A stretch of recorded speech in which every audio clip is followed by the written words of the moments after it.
Okay, lift it up, Blake. All right. Nice one. Yeah. First fish of the day, Blaker, and it's a keeper. Is it good? Ooh, it's a good one actually, isn't it? Well, hey guys, while Brian unhooks that fish and Blake, we'll get a shot with Blake. Hey, welcome to the show. John Bergsman here from Destination Outdoors with Brian Beist, his son, and his friend Steve, I think, is it? Yep. Yeah, Steve. We're here on Mullet Lake. Look at this fish. Show that fish off, Blake. Some awesome walleye fishing. Hey, we're going to be pulling some butterfly blades, Northland butterfly blades, on slow death rigs. We're going to try to put some fish in the boat. I think we got a fish on board 3. Brian will show you that. Stay tuned for a great show here from Mullet Lake.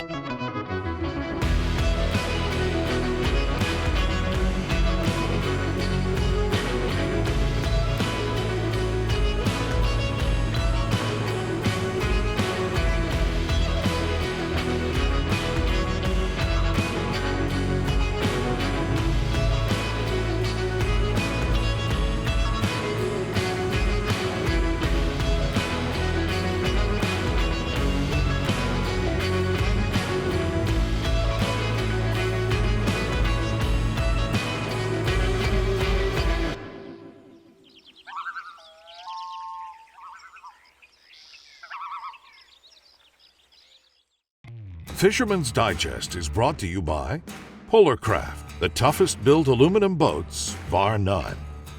Dreamweaver, home of the revolutionary Spin Doctor. Lose, feel the difference. WavePro, best ride on the water.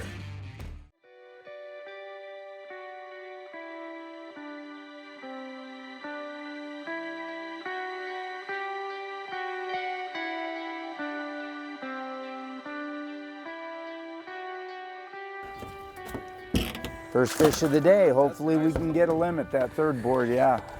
Well, he's cranking that board in here. I'll show you what we're using. This is the Northland Smile blade. This one's just a little bit of yellow chartreuse just to it. It's a single hook rig with slow death. And we're basically just suspended fish fishing today, bottom 1/3 of the water column, pulling real slow, normal spinner speed, 1.3, 1.4. We're just putting the bottom bouncers out on offshore trolling boards, and we're gonna show you, hopefully, a full limit of fish today for a couple of guys. That was cool. What depth are we, Brian? 26. 26, yep. You know what happened though? We kind of left the pressure. We got away from this pressure. Yep. And Brian and I talked about that. We've maintained good marks down at this end, at this end of the troll, but we had a lot of boats on the other end behind us, and it was just so many boats that I think it was affecting the ability of the fish to really lock in. So sometimes pressure can really affect whether the fish bite. It might not affect their location. They might stay there, not necessarily swim away, but they definitely go neutral or even negative. And so, sometimes just. Nice one. Brian will hold that up for you. That's a good one there. That's a real good one right there. And that purple. That purple one, and you know what I mean, Brian? That's what we did, is just a tournament tactic. Drive away from pressure. Look at how, yeah. They're just swallowing it. Yeah. When we get, if there's nothing there, Brian, might not be beautiful. Woohoo! Fish number 2. Hey, Mullet Lake walleye are biting. We're still early in the morning. Here's one. There's one. Get him, Blake. Get him, Blake. You got him, Blake? Yep. Oh my goodness, it's a perch. It's a perch. Just lift him right in. That's a perfect one. It's a nice one. We're gonna keep him, Blake. Yeah. We're gonna eat him. Hold that up for the camera. Show how we ate that thing. Awesome. Good job. So this is what we're talking about. You can see we're in a big open flat area, and you can see the marks right there on the bottom. We got a waypoint up in front of us, and we're just doing slow trolls, but you can see there's walleyes here. We haven't I don't think we've gotten to the real bite on the day yet. Seems like they've been pretty lethargic. We've also had a lot of boat pressure, and I think that boat pressure has got these fish just not biting, and I think as the boats leave, these fish will turn on. But look right there. I mean, clearly big groups of walleyes are here. We just have to wait for them to start biting. Fisherman's Digest is brought to you by Angler Qwest, built with purpose. Traxstech, the ultimate fishing system. Strike King, tie one on. Garmin. We were running all bottom bouncers this morning. That's been what I've been doing, but it just wasn't happening, so we switched to 1 ounce inlines, and this one I think is about 40 feet back with a Northland butterfly blade. It feels like a nice heavy fish. What's nice about these longer rods is you got a really good chance of landing these fish when they head pound, because that soft tip will really soak up a lot of that head pound from these walleyes. They see that boat and they just want to Get him, Steve. That's a nice Wow, that's a good one, Steve. That's Way a to nice go. one there. That's a keeper. Wow, that's, show that one off, right? We'll take a, This here is your 20-inch northern Michigan walleye. This color too, this Northland green with that almost clear with the green, that's been a hot lure lately. That's our third one today. Yeah, Beautiful. nice walleye. Woo! He's an active little bugger. Yep. Look at this. We're starting to get a bag. Starting to get a bag. They're all hiding under here, but we got lots of nice walleyes in the box today. Way to go, Bri. Thank you. Yep, just swooping these planer boards right over top of that structure. There's the structure. Here's our boat. Our planer boards are out here. So we're just trying to swoop it. I'll slow down a little because I got a little crazy with it. Fish on. There's your exact example. Oh yeah, walleye. No, nice keeper walleye. See that? See how that works, Blaker? I showed it to you. We just talked about it. We just showed you. We're just coming off that hump. Look at all the fish hanging off the edge. But the second Blake's two inside rods went over the structure, boom, he had a walleye immediately. And that's the cool thing, is these boats have cleared out. We have some recreational boats out here for sure. I mean, guys running around having fun. It's the last weekend of summer. But we've got a nice chop now. So 15-foot humps are going to be a great place to fish, even though it's the middle of the afternoon, because we don't have fishing pressure and we have wind. And that's the key. If you're going to fish shallow stuff, you got to have wind, and you can't have other boats beating on the same stuff as you. You've got to be by yourself. When you get that recipe, hump hop. Beat your stuff into the bottom, go to the next one. Don't be patient. If they're on that hump, they're there to feed and they'll bite your bait. But don't go slow. Don't go 1.3 or 1.4 on humps. You got to go 1.6, 1.7. You got to hit it. Nice one. Nice one. Oh, Blakey. Yeah. Look at that. That's a good one. That is a good one. Good job, buddy. You want to throw him in the live well? Oh, yeah. Heck yeah.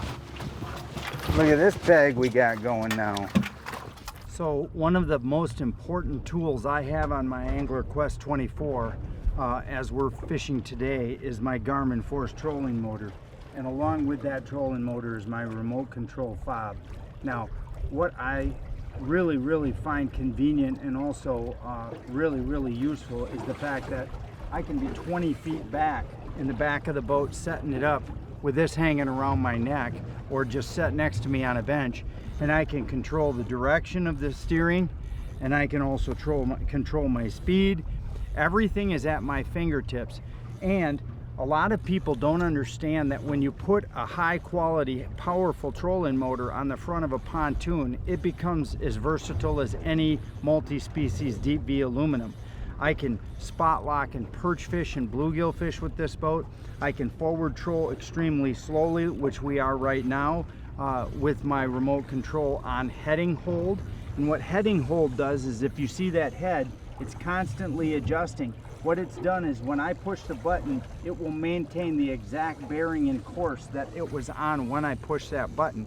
So it allows me to basically turn away and just be able to fish and not pay any attention, of course, for boats in front of me, but not about which way my boat is going. This is locked into a compass bearing. If I want to change that, I simply go right or left. Every click is a degree. So if I want to make a 5-degree adjustment, I push the right button 5 times and it'll move me 5 degrees to the right. Same to the left. Or if I want to make a major adjustment, like a 180 turn, I simply hit the heading hold button and take heading hold off, and then take manual control of my boat, turn my boat around, re-engage heading hold, and I'm going the other direction. The force trolling motor with the remote control fob is absolutely an essential part of my presentation here on the Angler Qwest Pro Troll 24. Fisherman's Digest is brought to you by Offshore Tackle Products,